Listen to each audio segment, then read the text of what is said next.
Singasari adalah kerajaan bercorak Hindu-Buddha di Jawa Timur sebelum kerajaan Majapahit.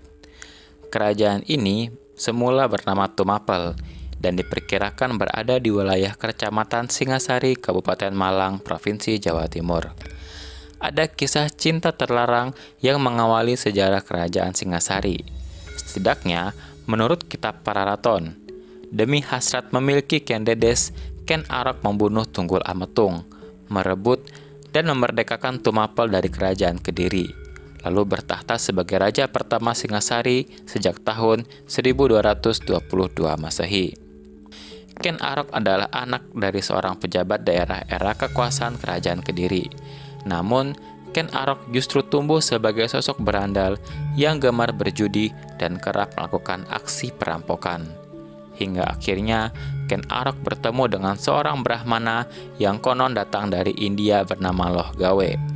Brahmana ini sedang mencari orang yang diyakininya sebagai titisan Dewa Wisnu di tanah Jawa. Loh Gawe yakin bahwa Ken Arok adalah orang yang dicarinya. Kepada Ken Arok, Loh Gawe berkata bahwa suatu saat nanti ia akan menjadi penguasa jagat atau Cakrabartin. Loh Gawe lalu mengajak Ken Arok ke Tumapel untuk bekerja kepada penguasa di sana, yakni Tunggul Ametung.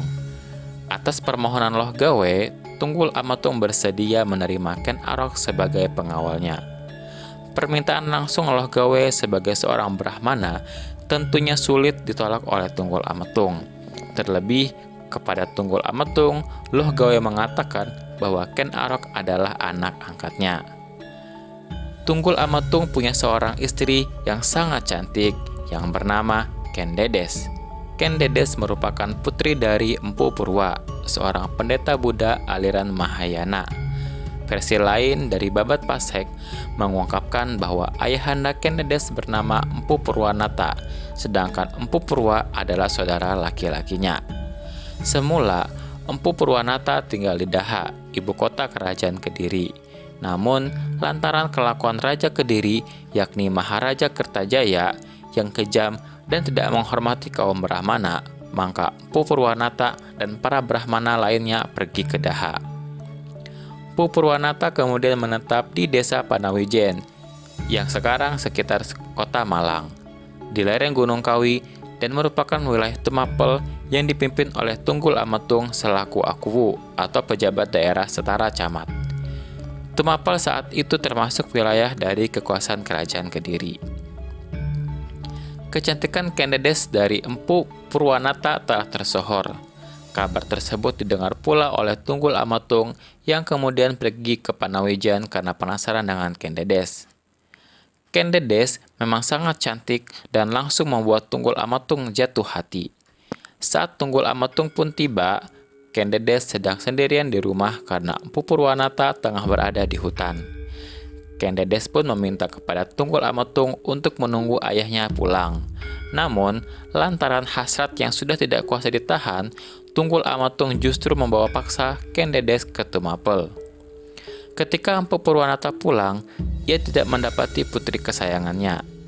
Ia pun mencari kemana-mana namun tidak juga ketemu. Setiap orang yang ditanya hanya terdiam. Rupanya mereka takut dengan sang penguasa. Dengan menahan amarah, Empu Purwanata mengucap sebuah kutukan. Semoga yang membawa lari anakku tidak akan selamat hidupnya. Semoga ia mati tertikam keris. Namun, Tunggul Ametung ternyata telah memperistri Ken Dedes tanpa sepengetahuan ayahnya. Sebagai pengawal pribadi dari Tunggul Ametung, Ken Arok selalu mendampingi Tunggul Ametung beserta Ken Dedes. Hingga suatu ketika, secara tidak sengaja, Ken Arok melihat kain Ken Dedes tersingkap. Dari dalam singkapan itu, terlihatlah pancaran cahaya yang membuat Ken Arok terpukau. Ken Arok pun lalu menceritakan kejadian tersebut kepada Loh Gawe. Sang Brahmana mengatakan bahwa sinar yang dilihat Ken Arok itu menandakan bahwa Ken Dedes adalah wanita yang dimuliakan. Perempuan pilihan, calon ibu yang bakal menurunkan raja-raja penguasa di Jawa. Mendengar kata-kata Loh Gawe, Ken Arok terdiam sejenak. Ken Arok berpikir rasanya ia jatuh cinta kepada Ken Dedes meskipun itu terlarang. Dan jalan satu-satunya adalah dengan membunuh atasannya sendiri, yakni Tunggul Ametung. Selain itu, jika ucapan Loh Gawai benar, maka dengan menghabisi Tunggul Ametung, ia akan mendapatkan kesempatan untuk menjadi pemimpin Tumapel dengan Ken Dedes sebagai ratunya. Terlebih, Loh Gawai juga meramalkan bahwa Ken Arok adalah titisan Dewa Wisnu, calon penguasa jagat raya. Sebagai seorang Brahmana, Loh Gawai tentu saja tidak menyetujui niat Ken Arok yang ingin membunuh Tunggul Ametung. Namun, kehendak Ken Arok sudah bulat. Wanita pujaan dan tahta kekuasaan akan segera diperolehnya. Setelah mendapatkan keris ampuh bikinan Empu Gandring, Ken Arok melakukan niatnya itu. Empu Gandring adalah pembuat keris terkenal dari desa Lulumbang, yang kini sekitar kota Blitar. Namun, lantaran suatu alasan, Ken Arok justru membunuh Empu Gandring demi memperoleh keris tersebut. Ken Arok segera kembali ke Tumapel untuk melaksanakan misinya pada tahun 1222 Masehi. Menurut kitab Pararaton, Ken Arok akhirnya bisa membunuh Tunggul Ametung dengan menikamnya saat penguasa Tumapel itu sedang terlelap dalam tidur. Bahkan, Ken Arok terhindar dari dugaan bahwa ia sebagai pelaku pembunuhan tersebut. Dengan cerdik atau licik, Ken Arok mengarahkan kesalahannya tersebut kepada sahabatnya sendiri, yang juga abdi setia Tunggul Ametung, yang bernama Kebo Ijo. Kebo Ijo pun menjadi tersangka utama pembunuhan Tunggul Ametung, karena sempat memamerkan keris Empu Gandring yang sebelumnya terjadi peristiwa itu. Itu sebenarnya merupakan sebuah siasat dari Ken Arok yang sebelumnya memang memperlihatkan keris ampuh tersebut kepada Kebo Ijo. Ken Arok kemudian mengawini Ken Dedes yang saat itu telah mengandung anak dari Tunggul Ametung. Ken Dedes memang tidak mencintai Tunggul Ametung, dan pernikahannya dengan mendiang penguasa Tumapel itu dilakukan karena sebuah keterpaksaan. Kitab Pararaton juga mengisahkan, Anusapati yang merupakan anak dari Ken Dedes dan Tunggul Ametung nantinya mengetahui bahwa Ken Arok telah membunuh ayahnya sendiri. Anusapati pun membalas dendam pada tahun 1247.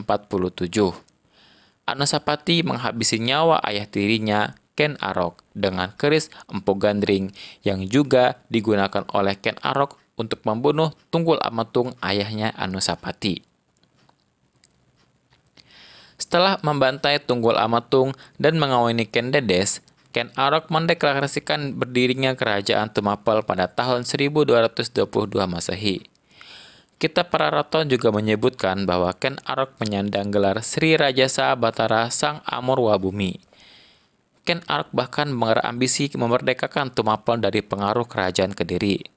Terjadilah perang ganter antara Tumapel di bawah pimpinan Ken Arok melawan kerajaan Kediri dengan rajanya Kertajaya. Pertempuran tersebut dimenangkan oleh Tumapel yang membuat wilayah kekuasaan Ken Arok bertambah luas, sehingga kerajaan Kediri pun runtuh.